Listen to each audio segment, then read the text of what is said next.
धन्यवाद करुछु। तुम्हें सर्वशक्तिमान परमेश्वर अट।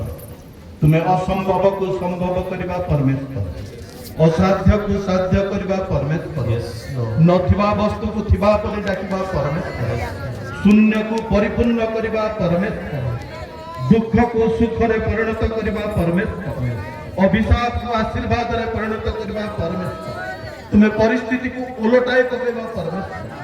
प्रार्थना करुछु प्रभु, यही समय अनेक तुम दास दासी माने स्थानीय सेरंग शताब्दी मंडली प्रत्येक परिवार निमंते प्रार्थना कर पुनर्बार प्रभु आमने तुमरी दिन दास माने अभिषिक्त दास माने मंडली प्रत्येक परिवार पाई प्रत्येक भाई भौणी मान प्रार्थना कर प्रभु। तुम्हें मानकर दुख जंत्रणा कष्ट प्रभु देखिच। प्रार्थना करुछु से दिन इस्राएल लोक मानकर दुख जंत्रणा देखी तुम्हें स्वर्गर ओल्लई आसिल, जलंता बुदारे दर्शन देइतिल एवं मूसा को प्रेरण करी उद्धार करथिल। तुम्हें से प्रकार आश्चर्य परमेश्वर एही समय मध्य प्रभु तुम्हें ओल्लई आस, तुमर लोक मान दुख जंत्रणा देखी प्रभु तुम्हें उद्धार कर। प्रार्थना करुछु प्रभु आमाने अयोग्य दुर्बल किंचन मनुष्य अनेक समय तुम दृष्टि जा मंद ता कर। प्रार्थना करुछु आमानकर अयोग्यता दुर्बलता मंडलीर अयोग्यता दुर्बलता तुम्हें दयारे क्षमा कर प्रभु। तुम्हें प्रार्थना श्रवण करिताओ, उत्तर प्रदान करिताओ। तुम्हें प्रार्थना श्रवण करिताओ, समस्या समाधान करिताओ। तुम्हें एक प्रकार आश्चर्य परमेश्वर तुम निकट रे प्रार्थना करुछु, विनती करुछु, गुहारी करुछु।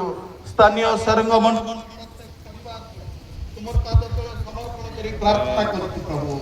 तुम्हें दया करो, तुम्हें अनुग्रह करो, तुम्हें आशीर्वाद करो प्रभु। समस्त दोष दुर्बलता क्षमा करो एवं प्रभु आज तुम्हें वाक्य द्वारा मध्य कथा कहिछ।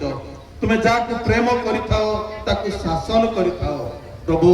एई शासन द्वारा संशोधित हेबा पाए, तुमर निकटवर्ती हेबा पाए, तुमर कृष तले समर्पण हेबा पाए हम प्रत्येक को दया करो। प्रार्थना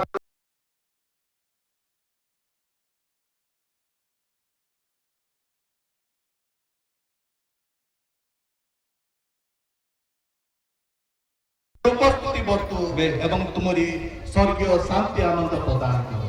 मंडली पाई जा जा प्रार्थना रे मागिबा आवश्यक मु दिन दास मागी जाने नहीं, मागिबा भाबिया ठारू अधिकृत देवा परमेश्वर तदनुसार मंडली को आशीर्वाद अनुग्रह करी तुमर बाउछा चल रखी सुरक्षा निरापत्ता दियो। यीशुଙ୍କ नामरे हिताईश्वर कथारे एई प्रार्थना मागुछु, आमेन। दया करी आपण आपन स्थान रे